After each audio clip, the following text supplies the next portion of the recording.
On a crisp October morning in 1984, Thomas Michael Henderson climbed out of his weathered Ford pickup truck in the affluent suburb of McLean, Virginia, carrying nothing more than his toolbox and a work order for a routine satellite dish installation. The neighborhood was quiet, tree-lined, populated by government employees and diplomatic families who valued their privacy and security. Henderson had no reason to suspect that this ordinary service call would thrust him into the center of one of the most significant counterintelligence operations of the decade. But before we dive into this story, make sure to leave a like and subscribe to the channel so we can bring you the most gripping Cold War and espionage stories every day. And tell me in the comments where you're watching from. It really helps support us. Thomas Henderson was 37 years old that autumn, a former Army communications specialist who had transitioned into civilian life after serving in West Germany during the late 1970s. Those years in Germany had been formative. Stationed at a signals intelligence facility outside Frankfurt, where his primary responsibility involved maintaining and troubleshooting sophisticated electronic surveillance equipment used to monitor Warsaw Pact military communications. The work had been classified, requiring top-secret clearance and absolute discretion. Henderson had excelled at it, earning commendations for his technical expertise and his ability to diagnose problems that stumped more senior technicians. When he left the Army in 1980, Henderson had initially struggled to find civilian work that matched his classified experience. Many employers couldn't understand the skills listed on his carefully sanitized resume, and those who did understand were wary of hiring someone whose recent work history consisted largely of redacted job descriptions and classified project references. He had spent 6 frustrating months working as a television repair technician in a strip mall, before a former Army colleague mentioned that a friend was starting a satellite installation company in the Washington area and needed someone with communications expertise. Capital Communications Systems had been founded by Marcus Webb, himself a retired Air Force officer who understood the value of military-trained technicians. Webb had recognized immediately that Henderson's background made him perfect for the high-end installations that government and diplomatic clients required. Within a year, Henderson had become the company's lead installer for sensitive accounts, the technician they sent when clients needed both technical excellence and absolute discretion about what they might see or overhear during installation work. His military background had given him a sharp eye for technical details and an intuitive understanding of signal transmission that made him one of the most sought-after installers in the Washington metropolitan area. But it had also given him something else, a framework for recognizing when something didn't fit the expected pattern, when innocuous details assembled into concerning pictures. The Army had trained him not just to maintain equipment, but to think about how that equipment could be used, misused, or compromised. That training had become second nature, an automatic process of observation and assessment that Henderson applied unconsciously to every job site he entered. The company he worked for, Capital Communications Systems, had built a reputation for discretion and excellence, qualities that attracted clients from the intelligence community and diplomatic corps who needed reliable satellite systems for international communications. Webb insisted that all his installers sign comprehensive non-disclosure agreements and undergo periodic security reviews. The company's client list included 3 embassies, 2 think tanks with Pentagon contracts, and numerous government officials who needed secure home communication systems. Henderson had installed equipment for a deputy director of the CIA, a State Department undersecretary, and a retired general who consulted on arms control negotiations. Each installation taught him more about the security concerns of Washington's elite, the precautions they took, and the equipment they used to protect sensitive information. The work order Henderson clutched that morning was straightforward enough. Dr. Viktor Petrov, a researcher at Georgetown University specializing in Soviet economic policy, had requested installation of a high-end satellite dish system. The address was a modest colonial-style home on Elm Ridge Drive, purchased 18 months earlier, according to the property records Henderson had glanced at while planning his route. Nothing about the job seemed unusual. Washington was full of academics and policy experts who needed sophisticated communication equipment to stay connected with colleagues abroad. Henderson arrived at 8:30 in the morning, exactly as scheduled. The house appeared well-maintained but unremarkable, with carefully trimmed hedges and a small garden bed showing the first signs of autumn decay. He rang the doorbell twice before a man in his early 50s answered. Viktor Petrov matched his driver's license photo, a lean man with graying temples and wire-rimmed glasses that gave him a scholarly appearance. He wore casual weekend clothes, khaki pants and a button-down shirt, and greeted Henderson with a slight accent that Henderson immediately recognized as Eastern European. "Mr. Henderson, thank you for coming promptly," Petrov said, extending his hand. His grip was firm but brief. "I appreciate your company's reputation for quality work. As I mentioned on the phone, I need a system capable of receiving broadcasts from European stations. My research requires me to monitor economic programs from several countries." Henderson nodded, accustomed to such requests. "That's no problem, Dr. Petrov. The system we discussed will give you access to dozens of international channels. Let me take a look at your property, and we'll figure out the best mounting location." They walked around the house together, Petrov pointing out his preferred location on the south-facing wall, where the dish would be least visible from the street. Henderson took measurements and checked sightlines, calculating angles and potential obstructions. The installation would be straightforward, probably 3 or 4 hours of work. As they talked, Henderson noticed small details that his military training had conditioned him to observe, things most civilians would overlook entirely. The curtains in several windows were unusually thick, the kind designed to block not just light, but also viewing from outside. The property had a sophisticated alarm system. He noticed the sensors on every window and door, which seemed excessive for a suburban academic's home. Most tellingly, when Henderson glanced through the open back door while they discussed the cable routing, he spotted what appeared to be a very expensive shortwave radio setup in what Petrov called his study. None of these observations raised immediate red flags. Many people in Washington, particularly those who dealt with sensitive information professionally, took their home security seriously. The shortwave radio could easily be explained by Petrov's need to monitor international broadcasts for his research. Henderson filed the observations away and focused on the technical work ahead. He spent the next 3 hours drilling, mounting, and configuring the satellite dish system. Petrov checked on him periodically, bringing coffee and making polite conversation about the weather and the upcoming presidential election. The man seemed genuinely interested in Henderson's work, asking technical questions about signal strength and reception quality that demonstrated a solid understanding of communications technology. Henderson found himself warming to the client, appreciating someone who understood the complexities of what most people considered simple installation work. By noon, Henderson had completed the external installation and needed to run cables through the house to connect the receiver equipment. Petrov showed him to the basement, where the main television and the connection panel were located. Henderson descended the wooden stairs, his toolbox in one hand and a coil of coaxial cable in the other. The basement was finished, converted into a comfortable workspace with bookshelves lining 2 walls and a large desk in the corner. As Henderson worked on drilling a small access hole through the floor joist to route the cable, his flashlight beam swept across something that made him pause. The drill bit froze in mid-rotation as his eyes locked onto an object that sent ice water through his veins. Tucked behind a filing cabinet, partially concealed by a stack of academic journals that appeared deliberately arranged to block casual viewing angles, was a piece of equipment he recognized instantly from his army days. It was a burst transmitter, specifically what appeared to be an RB-12, or a close variant, a specialized communication device used to send compressed data packets at high speed, minimizing the chance of interception or signal tracking. The distinctive gray-green casing was unmistakable, as was the configuration of the antenna connection points and the small LED array that indicated transmission status.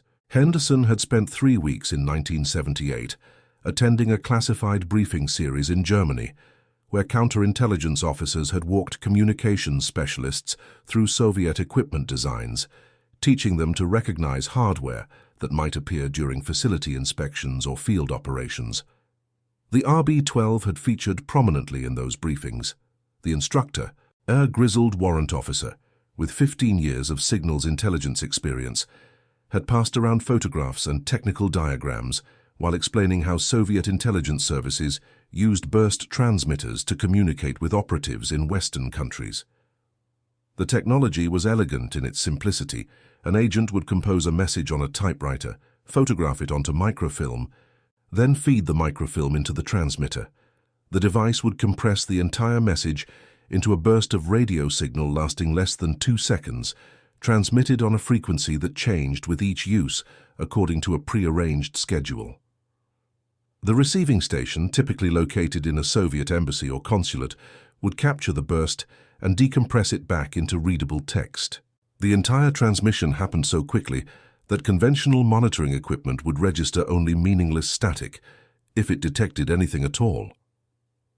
What made the RB-12 particularly concerning was its operational profile.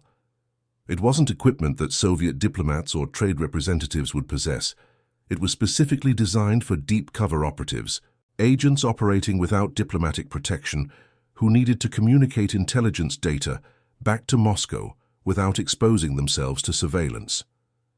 The mere presence of such a device in a residential basement indicated sophisticated espionage operations, the kind that involved gathering classified information rather than mere political reporting or economic analysis. Henderson's mind raced through alternative explanations, even as his gut told him what he was looking at. Could it be a teaching prop? Possible, but why would a Georgetown economics professor need actual Soviet intelligence equipment for his lectures? Could it be a personal collection item, a souvenir from someone's intelligence career? Unlikely, given that such equipment was classified and tightly controlled. Could he be mistaken about what he was seeing? Henderson directed his flashlight beam more carefully at the device, checking the details that had been seared into his memory during those briefings. The antenna configuration matched, the casing design matched. Even the Cyrillic lettering partially visible on one corner of the device matched the photographs he had studied years ago. His hands had started to shake slightly, an adrenaline response to the realization of what he had stumbled into. Henderson forced himself to resume drilling, the screech of the drill bit providing cover for the rapid calculations his mind was performing. He had been in this basement for approximately 20 minutes. Petrov was upstairs in his office, probably working or reading, unaware that his carefully maintained cover was unraveling because of where he had chosen to store a single piece of equipment.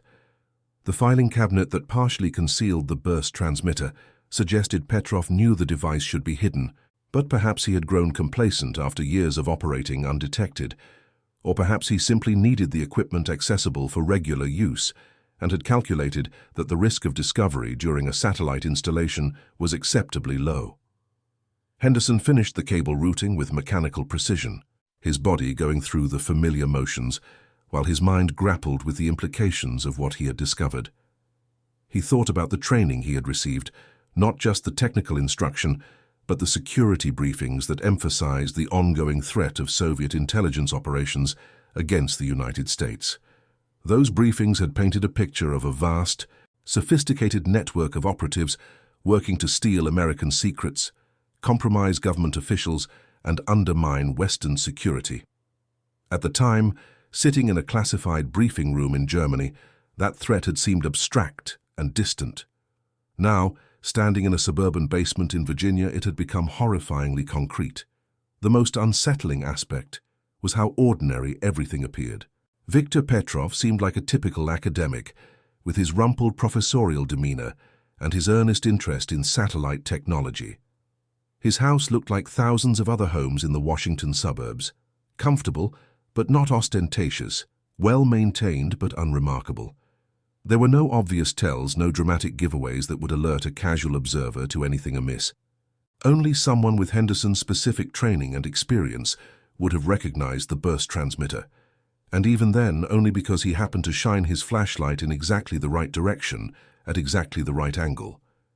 Henderson thought about the other installations he had performed over the years, the dozens of homes he had worked in, the basements and attics and utility rooms he had accessed. How many other secrets had been hiding in plain sight, concealed behind filing cabinets or tucked into closets, their significance invisible to anyone who didn't know precisely what to look for? The thought was both humbling and terrifying. The intelligence war being waged in and around Washington was far more extensive than most Americans realized, conducted in ordinary homes on quiet streets by people who looked and acted like everyone else. Henderson's heart began to race, but he forced himself to remain calm. He continued drilling as if nothing was unusual, the screech of the drill bit masking any change in his breathing. His mind worked furiously. There could be legitimate explanations. Perhaps Petrov had salvaged old equipment for a book he was writing. Perhaps it was a teaching aid for his university courses.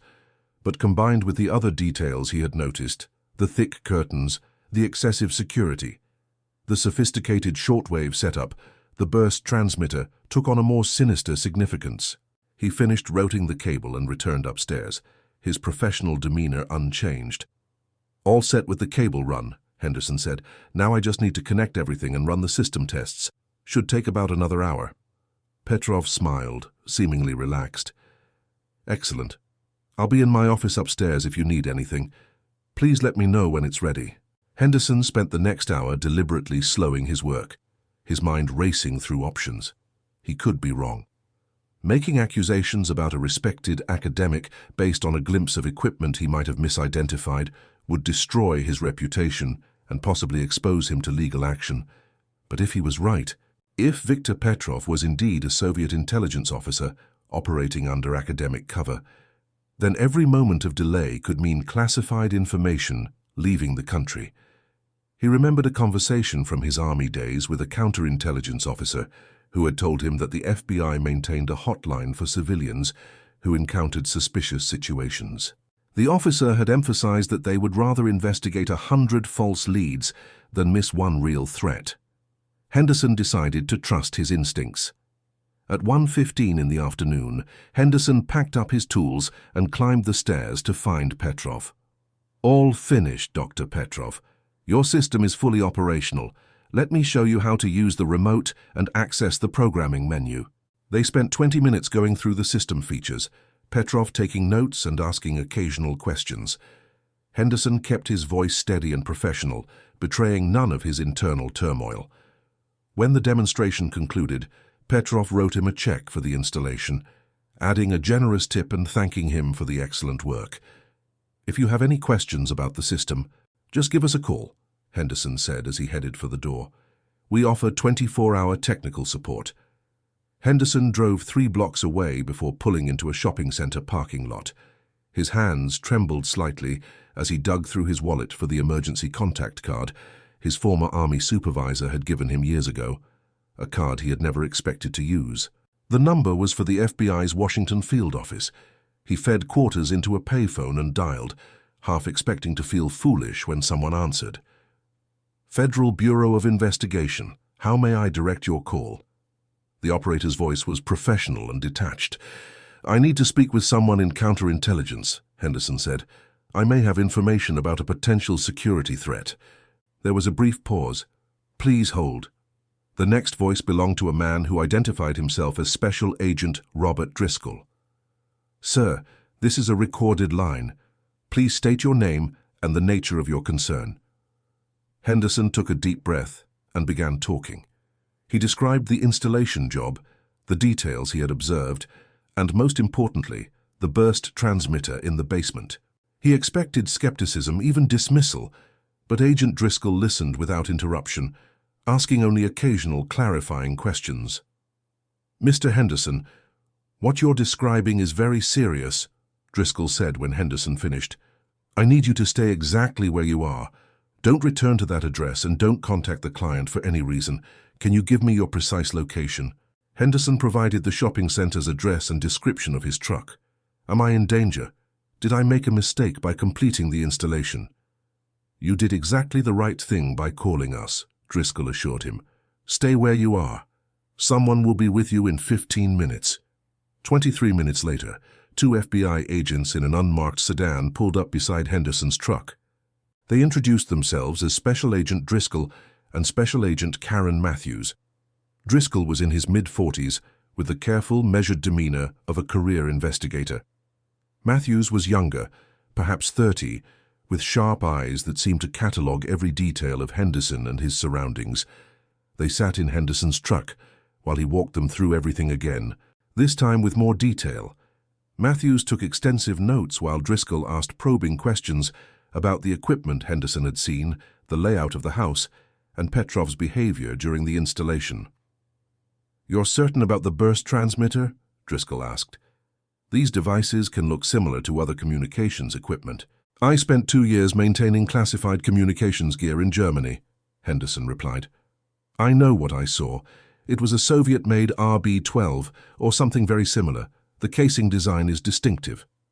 Matthews and Driscoll exchanged a glance.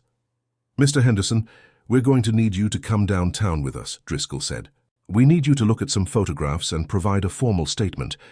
This is voluntary, but it's important." Henderson called his dispatcher and explained that he would be delayed for the rest of the day due to an emergency. He followed the agents to the FBI field office, a nondescript building in downtown Washington. For the next 4 hours, Henderson sat in a conference room looking at surveillance photographs and technical diagrams, while agents questioned him about every detail of his morning at the Petrov residence. The photographs confirmed his worst suspicions, but they also revealed the extraordinary scope of the operation Henderson had inadvertently helped to expose. The agents showed him images of Viktor Petrov meeting with known Soviet intelligence officers at various locations around Washington. There were photos of Petrov at diplomatic receptions, always gravitating toward officials with access to classified information, engaging them in conversations that appeared casual but were clearly carefully orchestrated intelligence-gathering exercises. One series of photographs particularly chilled Henderson. They showed Petrov over the course of several weeks systematically approaching different officials at various social functions, each time positioning himself to overhear sensitive conversations or to engage his targets in discussions about their work. The pattern was unmistakable once you knew to look for it. Petrov would arrive at these events, circulate briefly to establish his presence, then spend the bulk of his time near specific individuals who had been identified in advance.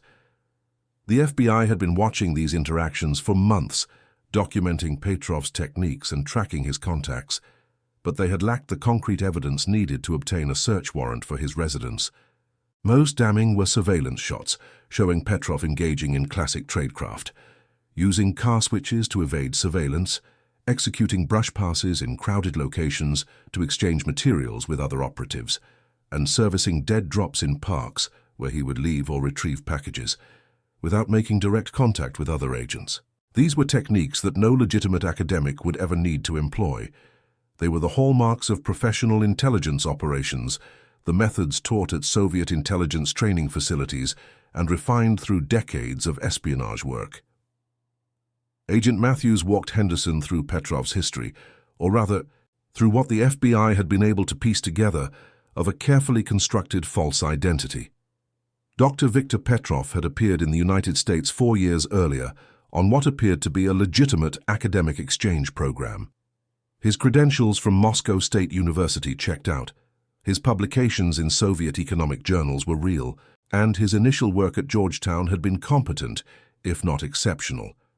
He had gradually built a network of contacts in Washington's policy community, attending conferences and seminars where he met officials and analysts who dealt with sensitive information. What the FBI had eventually discovered, through painstaking investigation and tips from a CIA source inside Soviet intelligence, was that Petrov's entire academic career had been constructed to support his intelligence work. The publications were real, but had been ghostwritten by actual economists. The university credentials were authentic, but had been arranged through Soviet intelligence connections within the academic bureaucracy. Even his appearance had been carefully managed, with Petrov spending 2 years preparing for his role, losing weight to look more scholarly, practicing his English to perfect an appropriate accent, and studying Western manners and customs to better blend into American academic society. There were photos of Petrov at diplomatic receptions, always gravitating toward officials with access to classified information. Most damning were surveillance shots showing Petrov engaging in classic tradecraft, using car switches, brush passes, and dead drops, techniques that no legitimate academic would ever need to employ. Dr. Petrov isn't his real name, Agent Matthews finally explained. His actual identity is Grigory Volkov, a lieutenant colonel in the GRU Soviet military intelligence. He entered the country 4 years ago, using expertly forged documents, and created an entire academic background. He's been operating what we believe is a significant intelligence network, targeting Pentagon officials and defense contractors. Henderson felt a chill run down his spine. I was in his house for hours. I drilled holes through his walls. I ran cables through his basement. If he finds out I called you. He won't, Driscoll said firmly. Your installation work actually gives us something we desperately needed. We've been trying to get a legal warrant to search that property for 6 months, but we didn't have probable cause. Now we do. You observed espionage equipment in plain view while conducting legitimate business. That changes everything. Over the next 3 days, Henderson worked closely with FBI technical specialists, providing detailed diagrams of the house layout and the exact location of the burst transmitter. His military training and technical expertise proved invaluable. He remembered details that most witnesses would have forgotten: the specific model of locks on the basement door, the precise routing of telephone lines through the walls, even the layout of furniture that might conceal additional equipment. On the 4th day after Henderson's phone call, federal agents executed a search warrant on the Petrov residence. Henderson wasn't present for the raid, but Agent Matthews briefed him afterward on what they found. The burst transmitter was exactly where Henderson had seen it. More significantly, a thorough search revealed a sophisticated intelligence collection setup that had gone undetected for years. Behind a false wall in the basement, agents discovered a complete darkroom for processing microfilm. Thousands of pages of classified documents photographed onto film smaller than postage stamps. The sophisticated shortwave radio Henderson had glimpsed was part of a communication system that allowed Volkov to receive encrypted messages from Moscow. Most damning was a hidden safe containing over $50,000 in cash, detailed files on American military officers, and a list of Soviet agents operating under various covers throughout the Washington area. Your observation of that burst transmitter was the breakthrough we needed, Matthews told Henderson during their final debriefing. Volkov had been extremely careful. He never met with the same contact twice in the same location. He varied his communication methods. He maintained perfect cover as a boring academic, but he couldn't resist keeping his primary transmission equipment close. That one piece of equipment, spotted by someone who knew what to look for, unraveled 4 years of intelligence operations. The case expanded rapidly from that point in ways that surprised even experienced counterintelligence officers. The documents in Volkov's safe led to the identification of 7 other Soviet intelligence officers operating in the United States under false identities. But that was just the beginning.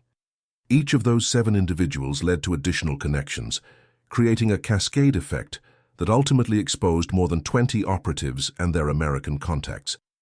The FBI called it Operation Cascade because each arrest led to additional identifications in a cascading effect that dismantled one of the most successful Soviet intelligence networks operating on American soil. The 7 primary operatives identified through Volkov's documents represented a carefully constructed network that had been years in development. 3 were embedded in defense contracting firms, where they had access to information about weapons systems development and military procurement. 1 worked as an engineer at a company producing guidance systems for cruise missiles, another as a project manager overseeing development of secure communications equipment for naval vessels, and a 3rd as a purchasing agent who could track what technologies the Pentagon was investing in based on procurement patterns. 2 of the operatives had positions in think tanks with Pentagon connections, one at an institution specializing in nuclear strategy and another at a center focused on Soviet military capabilities. Their positions gave them access to classified briefings and advanced copies of reports that analyzed American defense capabilities and strategic planning.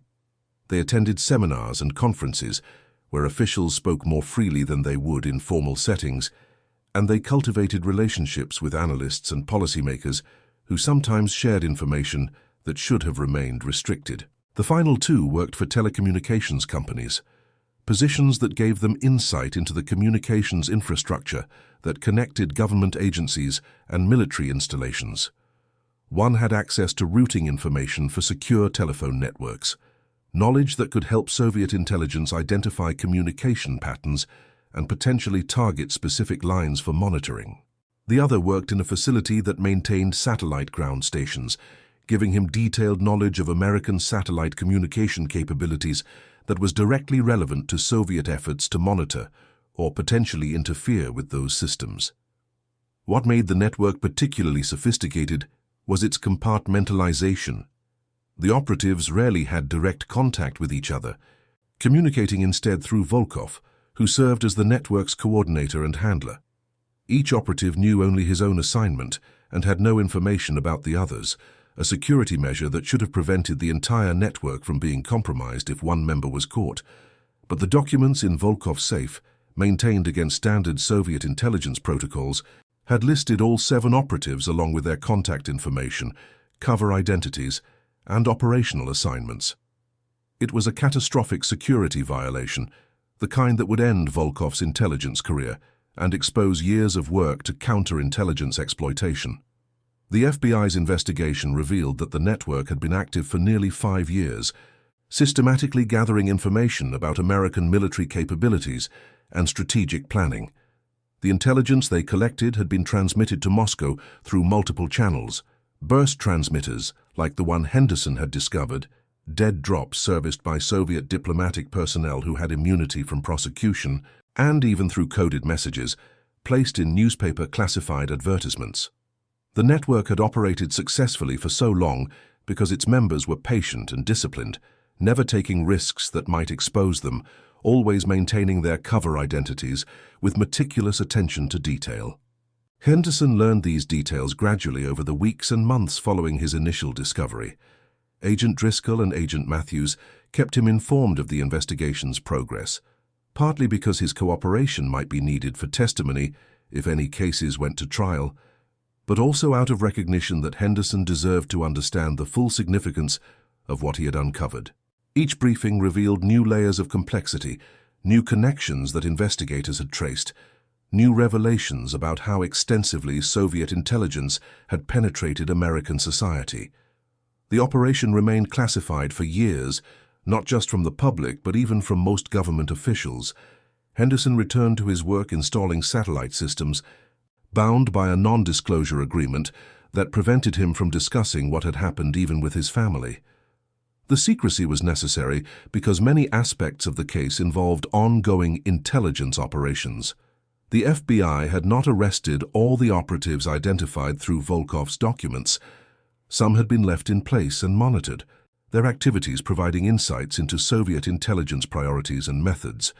Others had been approached and turned, becoming double agents who fed carefully prepared information back to Moscow while revealing Soviet intelligence requirements. His only tangible reward was a letter of commendation from the FBI director, a document he kept in a safe deposit box and never showed anyone. The letter, classified at the secret level, acknowledged Henderson's contribution to national security in carefully worded language that avoided specifics. It mentioned his keen observations, his technical expertise, and his decision to report suspicious equipment to proper authorities. The letter was signed by William Webster, who had become FBI director just months before Henderson's discovery, and it represented one of Webster's first major counterintelligence successes in that role. The money from Petrov's check had bounced, of course. The account had been opened with false identification and was closed by federal investigators within hours of the raid. For Henderson, the most difficult part was maintaining absolute silence. He continued driving past the house on Elm Ridge Drive, on his way to other jobs, watching as it sat empty for months before being quietly sold to an unsuspecting family who never learned about its previous occupant. He occasionally wondered what had happened to Viktor Petrov or Grigory Volkov, or whatever his real name might have been. The FBI agents never told him, citing ongoing counterintelligence concerns. It wasn't until 1995, more than a decade after that October morning, that Henderson learned the full scope of what his observation had prevented. A book about Soviet espionage during the final years of the Cold War, included a heavily redacted chapter about a GRU network that had been dismantled in the mid-1980s. While the book used pseudonyms and changed identifying details, Henderson recognized enough specifics to know they were describing Operation Cascade. The author, a former CIA analyst, estimated that the network had transmitted classified information about American satellite reconnaissance capabilities, submarine detection systems, and strategic defense initiatives. The damage, had it continued unchecked, could have significantly compromised American military advantages at a critical juncture in the Cold War. Henderson read that chapter multiple times, processing the magnitude of what his routine service call had interrupted. The burst transmitter he had glimpsed for perhaps 3 seconds in a basement had been the thread that, when pulled, unraveled an entire intelligence operation. The stakes had been far higher than he had imagined when he made that phone call from a shopping center payphone. The irony wasn't lost on him. He had spent his entire military career maintaining sophisticated communication systems designed to spy on the Soviet Union, working with classified equipment worth millions of dollars. Yet his most significant contribution to national security came not from his military service, but from a civilian job installing a satellite dish for someone who wanted to watch European television broadcasts. Years later, after the Soviet Union collapsed and the Cold War faded into history, Henderson received a phone call from Agent Driscoll, now retired from the FBI and teaching at a university. They met for coffee, and for the first time Henderson heard the full story of what had happened to Grigory Volkov. The Soviet intelligence officer had been arrested during the raid on his house and held for 3 days while the FBI catalogued the evidence against him. Then, in a move that surprised Henderson, Volkov had been quietly exchanged for an American intelligence officer captured in East Germany. The exchange took place on Berlin's Glienicke Bridge, the same location where Gary Powers had been traded after his U-2 spy plane was shot down decades earlier. "Why trade him?" Henderson asked. "You had enough evidence to convict him 10 times over." Driscoll smiled sadly. "Because the intelligence we gained from the documents in his safe was worth more than any prison sentence we could have obtained. We identified every asset he controlled, every communication method he used, every security vulnerability he had discovered. By trading him back to the Soviets, we convinced them that we had caught him because of a diplomatic defection, not because of the burst transmitter discovery. That allowed us to continue monitoring Soviet intelligence methods without them knowing we had that capability." Henderson absorbed this information, understanding for the first time the complex calculus of Cold War intelligence operations. So he went free because it served a larger purpose. He went back to Moscow, where his failure to protect his operation resulted in a very different kind of justice, Driscoll said. Soviet intelligence didn't tolerate the kind of compromise he represented. "We received word through our own assets that Volkov was demoted, stripped of his position, and spent the rest of his career in administrative exile. From their perspective, he had been extraordinarily careless, maintaining equipment in a location where it could be discovered. They never knew it took a former Army communications specialist with exactly the right training to recognize what he saw." The conversation shifted to broader topics: the end of the Cold War, the transformation of intelligence priorities, the changing nature of global threats. But Henderson found himself returning to one question that had nagged at him for years. "Was it worth it?" he asked. "The whole elaborate game, the spying and counter-spying, the networks and operations. Did any of it really matter in the end?" Driscoll considered the question carefully. "In 1984, when you made that phone call, the United States and Soviet Union were engaged in the most dangerous competition in human history. Both sides had nuclear arsenals capable of destroying civilization. The intelligence operations, the ones we ran and the ones they ran, they were how we understood each other's capabilities and intentions without starting a war. Every piece of information, every compromised network, every successful operation contributed to the delicate balance that kept those weapons in their silos. So yes, it mattered. Your observation mattered. That 3-second glimpse of equipment in a basement mattered." Henderson lived with that knowledge for the rest of his life. He never told his family the full story, respecting the non-disclosure agreement even after most participants were dead or retired. His children knew only that their father had once helped the FBI with something important, a vague description that satisfied their curiosity without revealing classified details. The satellite dish installation business evolved dramatically over the years. Henderson eventually sold his company and retired, watching as the technology he had spent decades installing became obsolete, replaced by digital streaming and fiber optic communications. But he never forgot that October morning in McLean, Virginia, when a routine service call became something far more significant. On quiet evenings, Henderson sometimes thought about all the intelligence officers, analysts, and operatives who spent entire careers in the shadows, their successes and failures known only to a handful of classified files. He thought about the technology that enabled their work, the satellites orbiting overhead that could read license plates from space, the burst transmitters that could send entire documents in milliseconds, the elaborate networks of informants and handlers that constituted the invisible battlefield of the Cold War. And he thought about the role that ordinary people sometimes played in that secret world, not through any heroic action or grand design, but simply by paying attention, by trusting their instincts, by recognizing when something wasn't quite right. The Cold War had been won not just by generals and spies, but by ordinary citizens like himself, who understood that security was everyone's responsibility. The house on Elm Ridge Drive still stood, now painted a different color, and occupied by a family that knew nothing of its history. The satellite dish Henderson installed was long gone, replaced by a smaller digital receiver mounted discreetly on the roof. Life continued in that quiet Virginia suburb, with joggers passing by and children playing in yards, unaware that their peaceful neighborhood had once been the front line in a global intelligence war. Henderson died in 2019 at the age of 72, his contribution to that war known to only a few people. There was no medal ceremony, no public recognition, no newspaper obituary mentioning his role in Operation Cascade. His funeral was attended by family, friends, and a handful of former colleagues from his satellite installation business. One mourner stood quietly in the back, a woman in her 60s who introduced herself to Henderson's widow as a former government colleague. She was Agent Karen Matthews, retired from the FBI after a distinguished career in counterintelligence. She had come to pay her respects to a man who had changed the course of Cold War history with a single phone call. Matthews didn't explain who she was or why she had come. She simply shook the widow's hand, expressed her condolences, and left. But she carried with her the knowledge that Thomas Henderson represented something essential about American security during the Cold War era.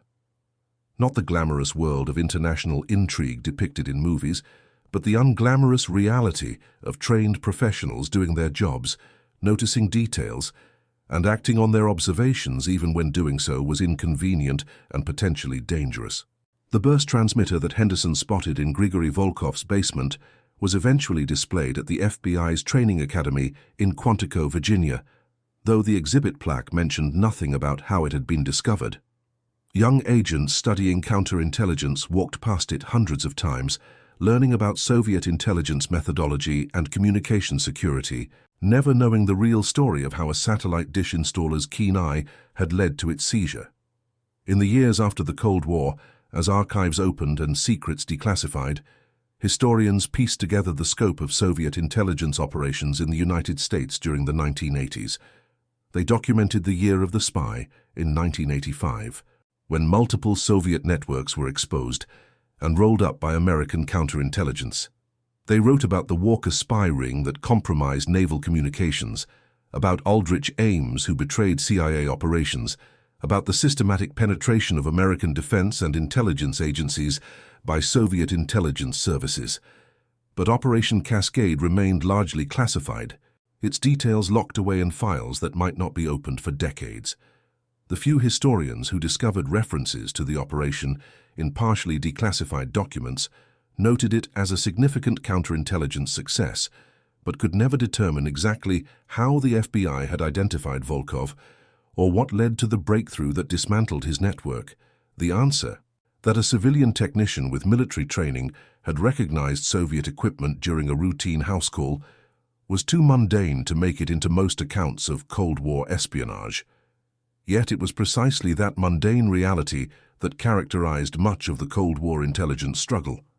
Behind the dramatic headlines and spectacular spy cases were countless small observations, minor inconsistencies noticed by attentive professionals, fragments of information that only became significant when connected to broader patterns. The Cold War was won through the accumulated weight of these small victories, each one insignificant by itself, but collectively decisive. Thomas Henderson's story embodied that reality. He was neither a trained spy nor a counterintelligence expert. He was a skilled technician who understood his craft, recognized something out of place, and had the courage to report what he had seen, despite uncertainty and potential consequences. His contribution to American security came not from extraordinary action, but from ordinary competence and civic responsibility. In the end, that may be the most important lesson of Henderson's story. The elaborate intelligence networks, the sophisticated technology, the carefully constructed cover identities, all of these could be undone by a single person who knew what to look for and cared enough to act. The Cold War taught many lessons about power, deterrence, and international competition, but it also taught that security depends ultimately on individuals, on their training, their awareness, and their willingness to trust their instincts even when the stakes are unclear. The satellite dish Henderson installed that October morning in 1984 transmitted signals for several months before federal agents seized it as evidence. The system worked perfectly, receiving broadcasts from European stations just as Dr. Viktor Petrov had requested. But those broadcasts were never watched by the man who ordered the installation. Instead, the equipment became Exhibit 73 in a classified investigation that would eventually brief the president and reshape American understanding of Soviet intelligence capabilities. And somewhere in a secure facility, preserved in the permanent record of American counterintelligence operations, sits a brief report filed by Special Agent Robert Driscoll on October 15, 1984. The report, just 3 pages long, describes how a routine service call led to the discovery of a major espionage operation. It concludes with a single sentence that captures the unlikely nature of Henderson's contribution to national security. Subject Henderson's specialized military training and attention to technical detail proved instrumental in identifying equipment that had evaded detection during multiple previous surveillance operations. That sentence, buried in classified files and read by perhaps a dozen people in the decades since it was written, represents Thomas Henderson's epitaph in the secret history of the Cold War. It acknowledges what he saw, what he recognized, and what he made possible by simply doing his job with professional competence and responding with civic duty when confronted with something suspicious.